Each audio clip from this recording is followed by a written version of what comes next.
2020 पासून आपल्याकडे फार मोठं एक प्रकारचं आव्हान आपल्या सगळ्या शिक्षकांच्या समोर आहे की विद्यार्थी घडवण्याचं जे आव्हान आहे ते आव्हान म्हणजे फक्त शैक्षणिक क्षेत्रातच नाही तर वेगवेगळ्या कलांच्या क्षेत्रामध्ये हे आव्हान जे आहे ते सगळ्यांच्या समोर आहे.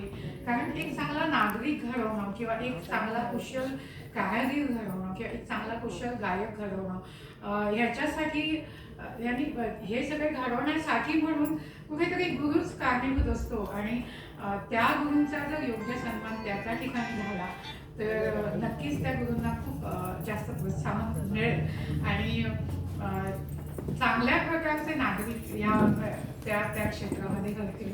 खरं तर NEP 2020 मध्ये जे शिक्षण पद्धतीमध्ये तुम्ही बघाल तर आत्ता अशी गरज भासते की आम्हाला कारण कोरोना काळामध्ये आहेत तर आमच्या शाळांमधून आम्हाला जर काही कलेचे शिक्षक हवेत म्हणजे नृत्य प्रशिक्षक हवेत किंवा नाटक प्रशिक्षक हवेत किंवा संगीत क्षेत्रातले सुद्धा जर शिक्षक हवेत तर आम्हाला खूप खटाटोप करावे लागतात. म्हणजे एक किंवा दोनच शिक्षक एका शाळेला मिळत आहेत म्हणजे कलेचा ड्रॉइंगचे शिक्षक हवेत तर आपल्याकडे खूप कमी शिक्षक आहेत किंवा जर माझ्यासारख्या जर एखाद्या शिक्षकाला वाटलं की माझ्या शाळेमध्ये सगळ्या कलांचे शिक्षक हवेत तर सरकार आम्हाला ते पोचवू शकत नाही. इतकी कमी शिक्षकांची आता भासते. त्यामुळे आपल्या गोव्यामध्ये भरपूर हे तंत्रज्ञान देणारे किंवा हे वेगवेगळे स्किल शिकवणाऱ्या संस्था आहेत आणि खूप अनास्था आहे की वेगवेगळ्या प्रकारच्या ह्या कला शिकण्यासाठी आणि शाळांमधून विद्यार्थी जे जातात ते सगळे स्वप्न हेच घेऊन जात असतात की कोणीतरी डॉक्टर बनावं, इंजिनियर बनावं, पण कोणतरी कलाकार बनावं, कोणीतरी कुशल कारागीर बनावं अशा प्रकारचं कोणी स्वप्न बघत नाही. नतीजा काय होतोय की शिक्षकांमध्ये आता शिक्षकांची कमी भासतीये. जे शिक्षक अशा प्रकारचे काही कलागुण विद्यार्थ्यांमध्ये विकसित करतील अशी एक अपेक्षा ठेवून की विद्यार्थ्यांनी फक्त शैक्षणिक अभ्यास म्हणजे अभ्यासच नाही करायचा तर त्याच्याबरोबर काही कलागुण शिकायचे आणि त्याच्यासाठी सुद्धा अंक वगैरे किंवा त्याच्यासाठी वेगळ्या प्रकारची पद्धती ह्या शैक्षणिक धोरणामध्ये आहे. पण हे एक दुःख मला जे वाटतं ते मी तुम्हाला सांगितलं. त्यामुळे बिलबदल संस्थेचं मी मनापासून आभार व्यक्त करते की वेगवेगळे स्किल शिकवणाऱ्या शिक्षकांना त्यांनी इथे सन्मानित केलं आणि ही खूप मोठी गोष्ट आहे. कारण पुढे जाऊन मुलांना कळेल की विद्यार्थ्यांना कळेल ज्या वेगवेगळ्या क्षेत्रामध्ये विद्यार्थी आहेत त्यांना कळेल की फक्त इंजिनियर, डॉक्टर किंवा काही प्रोफेशनल्स झाले म्हणजेच करिअर होतं असं नाही तर वेगवेगळ्या क्षेत्रामध्ये वेगवेगळ्या स्किल्स किंवा वेगवेगळे कौशल जर आपण आत्मसात केले तर त्या क्षेत्रामध्ये सुद्धा आपला सन्मान होतो. ही फार मोठी गोष्ट आहे. बिलबदल संस्थेचे मी मनापासून आभार व्यक्त करते. माझ्या सोबतीने ज्या ज्या शिक्षकांचा येथे सन्मान झालेला आहे त्यांच्या सर्वांच्या वतीने मी संस्थेचे आभार व्यक्त करते. यापूर्वी या संस्थेच्या व्यासपीठावर यायचा मला सन्मान काही वर्षापूर्वी लाभला होता. या संस्थेने वेगवेगळ्या प्रकारचे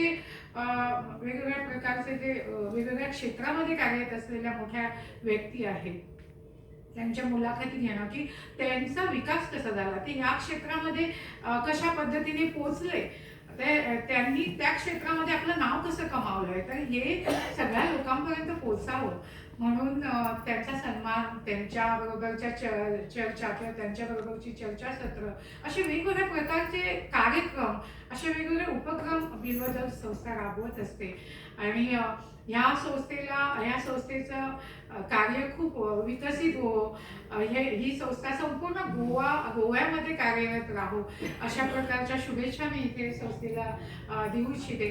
आणि एक शिक्षिका म्हणून छोटीशी सूचना करू इच्छिते. सर मला असं वाटलं की भरपूर युवक आपल्या अवतीभोवती आहेत की ज्यांना ह्या क्षेत्रामध्ये आवड आहे तर आपण अशा युवकांना हेरून ह्या संस्थेमध्ये त्यांना जोडून घ्यावं जेणेकरून त्यांना सुद्धा खूप प्रोत्साहन मिळेल की आम्ही अशा प्रकारच्या संस्थांमध्ये काम करतो.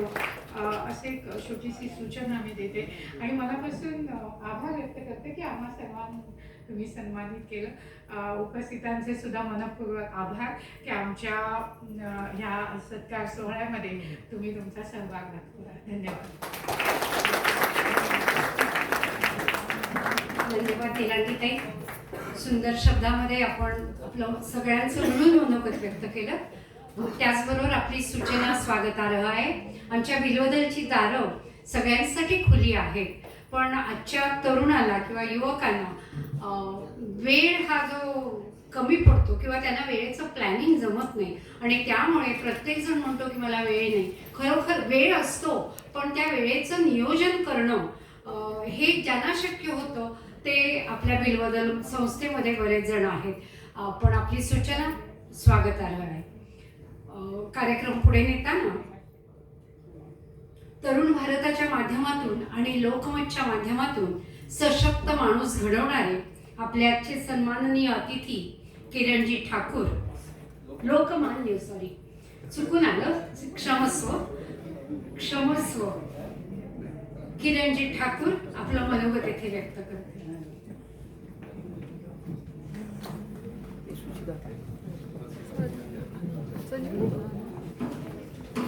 सर्वांना नमस्कार.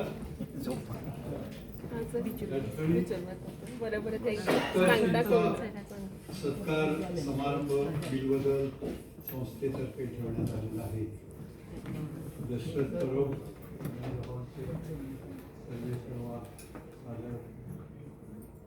जावडेकर, संपादक तरुण भारत आणि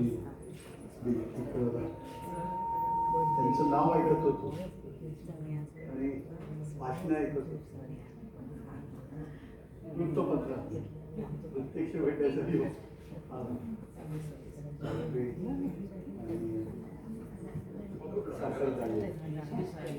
नमस्कार.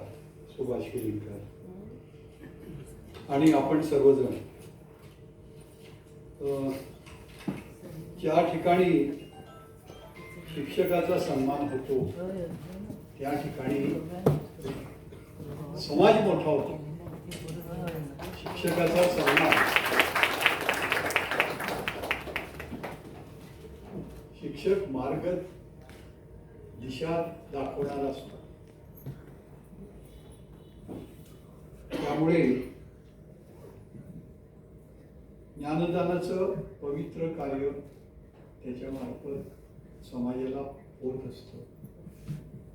त्यामुळे इथे जो सन्मान केला आहे त्याला जे समाज मोठा झाला गोव्यातला हे उदाहरण आहे. त्यांचं सन्मान आहे.